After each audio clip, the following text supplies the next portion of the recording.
আজকের গল্প বাদলা রাতে চায়ের দোকানে। বজ্রপাত আর ঝড় বৃষ্টির রাতে গ্রামের নির্জন রাস্তার পাশে খোলা চায়ের দোকান। দোকানদার কাশেম মিয়া চা বানাতে ব্যস্ত। দোকানে বসে আছে তিনজন, রফিক, নীল জামা, সোহেল, সবুজ জামা, আর মতিন, হলুদ পাঞ্জাবি। আড্ডা জমে উঠতেই রফিক বলল, শুনছেন, এ রাস্তার পাশে যে পরিত্যক্ত বটগাছটা আছে, ওখানে রাতে নাকি অদ্ভুত কান্নার শব্দ শোনা যায়।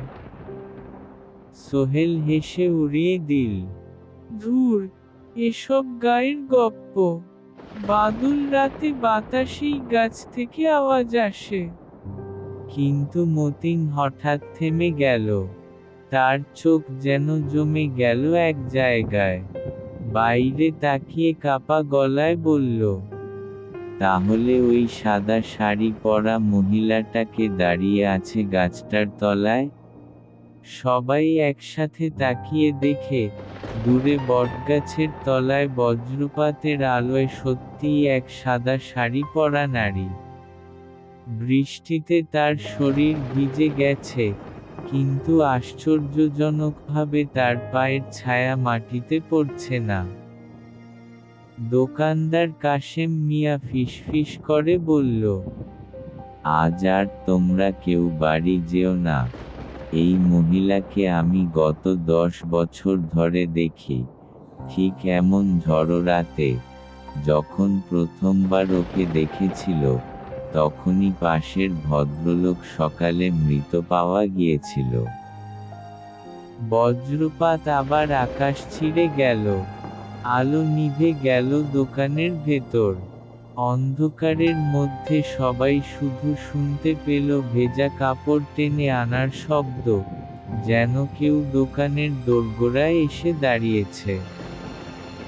অন্ধকারে ভেজা কাপড়ের টেনে আনার শব্দ ক্রমশ কাছে আসছে। সোহেল ভয়ে গলা শুকিয়ে ফিসফিস করে বলল, কি ওখানে?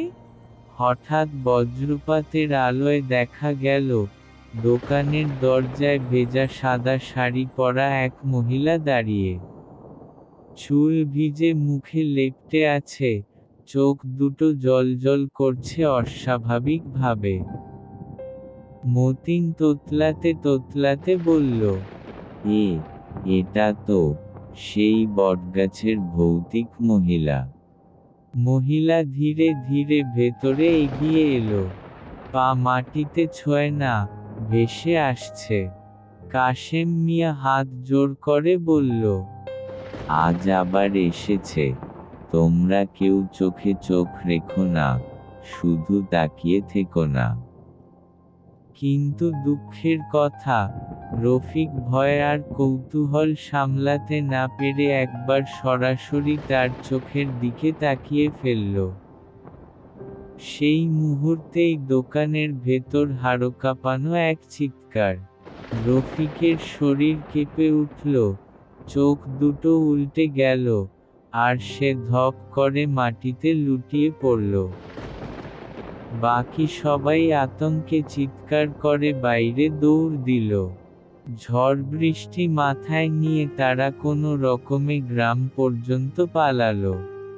পরদিন সকালে গ্রামবাসী এসে দেখে, চায়ের দোকান একেবারে ফাঁকা, ভাঙাচোরা।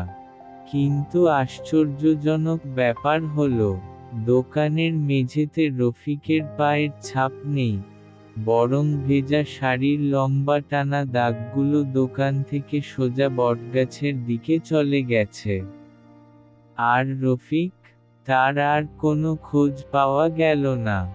গ্রামের মানুষ আজও বলে, ঝড় বৃষ্টির রাতে বটগাছের তলায় দাঁড়িয়ে থাকা সেই মহিলার পেছনে ভেসে বেড়ায় এক যুবকের ছায়া।